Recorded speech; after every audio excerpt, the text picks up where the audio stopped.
Hi, I'm Emily Parker, and this is the story of how my perfect sister's dream wedding turned into a nightmare. Not because I wanted revenge, but because sometimes the truth refuses to stay buried. I was adopted by the Parkers when I was 6 months old. My parents, especially my dad, James Parker, always made sure I never felt different from my biological sister Kate, who was born 2 years after they adopted me. At least that's what I thought for 28 years. Dad's company, Parker Innovation Labs, was his pride and joy, a small research and development firm that created custom solutions for manufacturing companies. I grew up watching him pour his heart into it, spending late nights in his home office reviewing projects and proposals. While Kate excelled in dance recitals and beauty pageants, I inherited Dad's passion for innovation. I spent my summers interning at the company, learning every aspect of the business. After getting my engineering degree, I joined full-time as a project manager. That was 8 years ago. Since then, I'd worked my way up to Chief Innovation Officer, helping transform our small family business into an industry leader worth over $100 million. Kate, meanwhile, had become a successful social media influencer, posting about luxury lifestyle and relationship advice. The problem started when Kate got engaged to Thomas Bradford IEI, heir to Bradford Technologies, one of our biggest competitors. This merger of families will be perfect for business, Mom gushed during Kate's engagement party at our family estate. The champagne was flowing, and everyone who was anyone in the tech industry had been invited. I should have seen the signs earlier, the whispered conversations that stopped when I entered rooms, the strange looks from board members, the way Dad had been avoiding one-on-one meetings with me for weeks. Kate clanked her crystal champagne flute, gathering everyone's attention. She stood on the mansion's grand staircase, her designer dress sparkling under the chandelier lights. Thomas stood beside her, looking every bit the proud future CEO he was being groomed to be. "Thank you all for coming to celebrate our engagement," Kate beamed. "But there's something else we need to address tonight." My stomach dropped as her eyes found me in the crowd. "Emily, dear sister," her voice dripped with false concern. "We need to talk about the money." The room fell silent. I clutched my glass tighter. "What money?" "The $2 million that's missing from the company accounts." She paused for dramatic effect. "The money you've been embezzling for the past year." The accusation hit me like a physical blow. Whispers erupted around the room. I looked to Dad for support, but he wouldn't meet my eyes. "What are you talking about?" I managed to say. "I would never." "We have proof," Thomas interrupted, pulling out a folder. Financial records showing systematic theft through a series of cleverly hidden transactions, all traced back to your personal accounts. I felt the room spinning. "Dad, you know I would never steal from the company. Everything I've done has been for." "Save it," Kate snapped. "You're just the adopted one, trying to steal what rightfully belongs to the real Parker family. It's time to pay it all back." The silence that followed her words was deafening. I waited for Dad to defend me, to say something, anything. Instead, he slowly nodded. "The evidence is quite clear, Emily," he said quietly. "I think it would be best if you resigned immediately. We won't press charges if you return the money." In that moment, everything I thought I knew about my family shattered. 28 years of love and belonging crumbled under the weight of one accusation. I set my glass down carefully on a nearby table. "You want me to resign? Fine, I quit. But you should check those financial records more carefully before you make accusations." I walked out of the party with my head held high, ignoring the whispers and stares. As I reached my car, I heard Kate's voice ring out from the doorway. "Don't forget to return your company laptop and phone. We wouldn't want you deleting any evidence." I smiled despite the tears threatening to fall.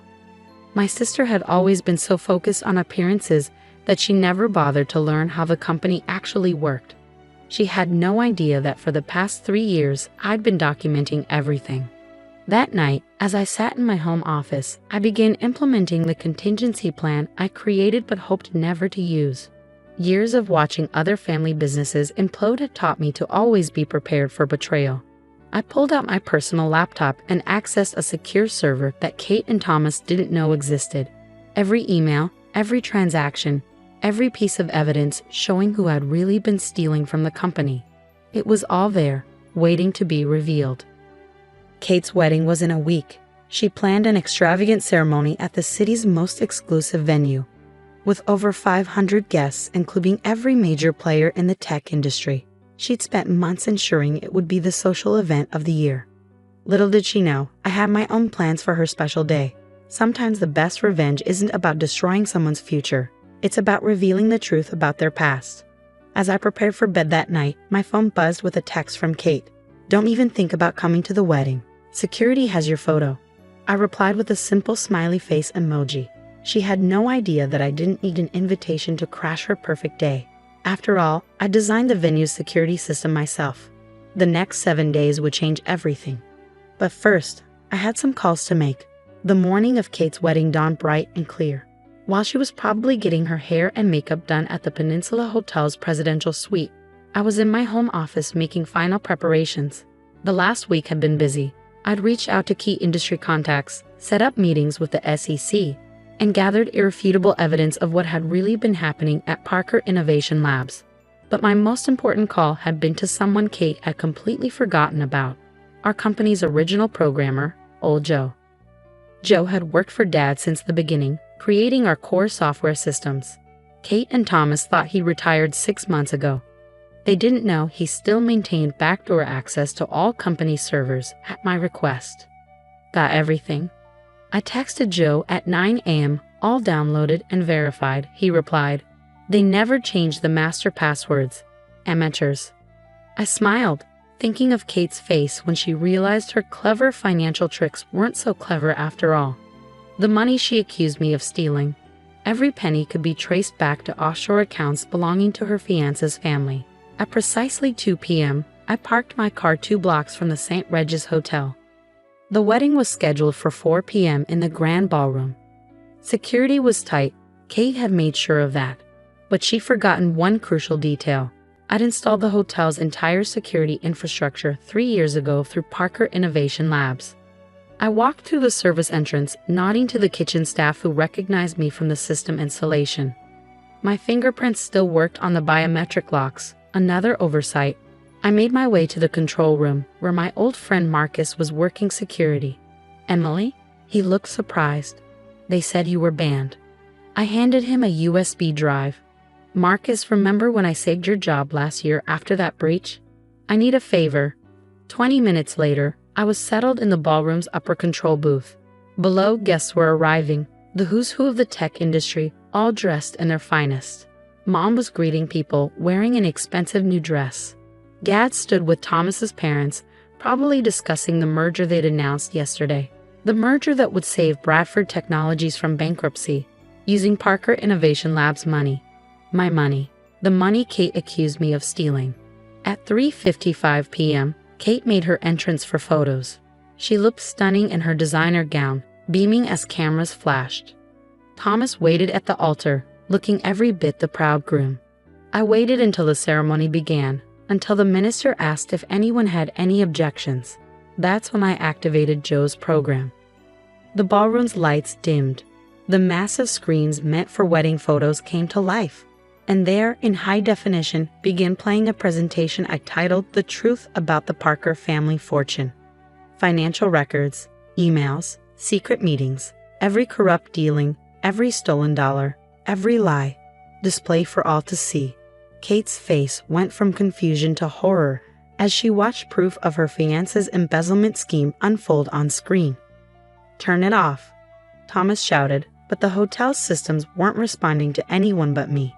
Then came the recording, a conversation between Kate and Thomas from 3 months ago. "Once we frame Emily for the missing money, Dad will have to give me control of the company." Kate's voice filled the ballroom. "The adopted brat never deserved it anyway. And once we merge the companies," Thomas replied, "we can sell off Parker's assets to cover Bradford's debts. Your father will never know what hit him." The screens switched to security footage of them doctoring financial records in Thomas's office, carefully cracking the trail that would lead to me. The ballroom erupted in chaos. I emerged from the control booth, walking calmly down the main aisle. Kate stood frozen in her white dress, mascara running down her cheeks. "Security," she screamed when she saw me. "They work for me," I said quietly, "or rather, they work for Parker Innovation Labs' security division, which I built from the ground up." Dad stepped forward, his face ashen. "Emily, Save it," I cut him off. "Check your email. You'll find copies of everything you just saw, plus documentation of every innovation and client relationship I brought to the company. My resignation terms are attached. You have 1 hour to accept them." "You're bluffing," Thomas snarled. "You've got nothing." I smiled. "The SEC disagrees. They're very interested in Bradford Technologies' creative accounting, as are your shareholders." I nodded towards several pale-faced board members in the crowd. "Oh, and Kate, you were right about one thing. I'm not a real Parker. I'm better. I built that company into what it is today, while you were busy taking selfies and plotting theft." Mom tried to approach me, but I held up my hand. "My terms are simple. I take 51% ownership of Parker Innovation Labs, effective immediately. Kate and Thomas are banned from any involvement in the company. And Dad, you can keep your position as figurehead CEO, but your voting rights go to me. And if we refuse," Kate's voice shook, "then I release everything to the media. Parker Innovation Labs might survive the scandal. Bradford Technologies won't." I turned to the shocked guests. "I suggest you all go home. I don't think there's going to be a wedding today." The next few hours were a blur of lawyers, documents, and tears. By midnight, I owned controlling interest in the company I'd helped build. Bradford Technologies stock was in freefall, and Kate's perfect wedding had become the scandal of the year. 1 week later, I sat in my new office, formerly Dad's, reviewing acquisition proposals for what remained of Bradford Technologies. A knock at the door interrupted my work. It was Dad, looking older than I'd ever seen him. "I should have believed in you," he said quietly. "Yes, you should have. Can we have her fix this?" I thought about it. Maybe. Not as father and daughter, you lost that right at the engagement party. But as business partners, we'll see. You taught me my first lesson about innovation. Sometimes you have to tear something down completely before you can build it back better. He nodded sadly and left. I turned back to my window, looking out at the city skyline. My phone buzzed. A text from Kate. "I'm sorry. I was wrong about everything." I didn't reply. Some apologies come too late. They say success is the best revenge, but I disagree. The best revenge is forcing people to face their own lies. Kate wanted a wedding that everyone would remember. Well, she got her wish, just not in the way she planned. As for me, I'm still the same person who loves innovation and building things. The only difference is now everyone knows what I'm capable of, and no one will ever call me just the adopted one again.